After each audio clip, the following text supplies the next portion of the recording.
On the Roof of the World by Benjamin Koch. A few summers ago, I was lucky to travel to Tibet, the roof of the world. Tibet is a small country surrounded on all sides by gigantic snowy mountain peaks. For thousands of years, these towering mountains acted like a fence, keeping people from entering the country. That's one reason why explorers and writers have called Tibet the roof of the world. It's hard to get to. The other reason is Tibet's high elevation. When I climbed mountain passes over 17,000 feet above sea level, I gasped for air. I was more than 3 miles high. Years ago, the people of Tibet were nomads, people without permanent homes. The ground in Tibet is much too rocky and thin to grow crops, so Tibetans centered their daily life and survival on the yak.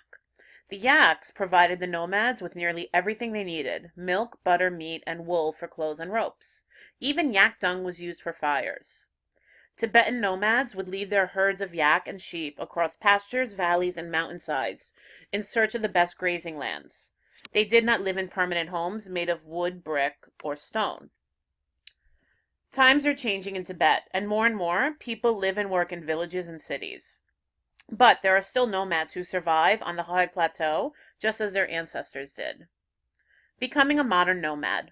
Some friends and I were traveling with our teacher, Dudjom Dorji, to Kham, in the eastern part of Tibet. Dudjom was born in Tibet and lived the first years of his life as a traditional nomad. Because of political problems, Dudjom's family had to flee to India when he was still young. We were following Dudjom back to his birthplace and getting a taste of that ancient nomadic way of life, with a few modern updates.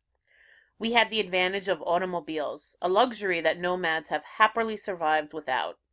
When it comes time for a nomad family to move, they pack all their things into large backpacks that they strap over their yaks. A typical family might need from 30 to 50 yaks to carry all their supplies. My friends and I had more than 50 bags to carry. We stuffed them into a bus while we piled into four-wheel drives. Problems along the way. When it comes to crossing rough country, yaks are the true all-terrain travelers. Many times the nomads have to cross raging rivers. For the loyal and determined yaks, crossing is not a problem. But when we had to cross a river, our four-wheel drives turned out to be not so loyal and reliable. We got stuck in the muddy banks of the river, and it took at least a dozen people pushing to get us out. When nomads arrive at their destination, they are so skilled at setting up their large yak hair tents that they have them up in minutes. My friends and I, with our fancy super modern tents, weren't quite as quick.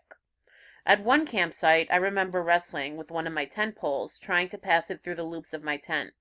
Some smiling nomad kids approached and had me set up in no time, though they'd never seen a tent like that before. It's cold up there. The weather in Tibet is cold, and the brutal wind seems to show no mercy. Sitting inside a nomad tent, though, you'd never know it. With a warm fire burning in the mud stove, and the snug black walls of the tent, you are as comfortable as can be. This was not the case in the fancy modern tents my friends and I slept in. I remember shivering through my 4 sweaters, 3 pairs of pants, and blanket, listening to the chill rain hit my tent. Having the right attitude. On this trip, I learned that it takes much more than snug tents and thick, hearty tea to survive. You need the right attitude. Everywhere we traveled, the Tibetans were generous, happy, and curious. It might be a monk warming my frozen hands in his fur robes. It might be a family of nomads taking a break to dance and sing in a circle, or a handful of kids watching me with beaming smiles.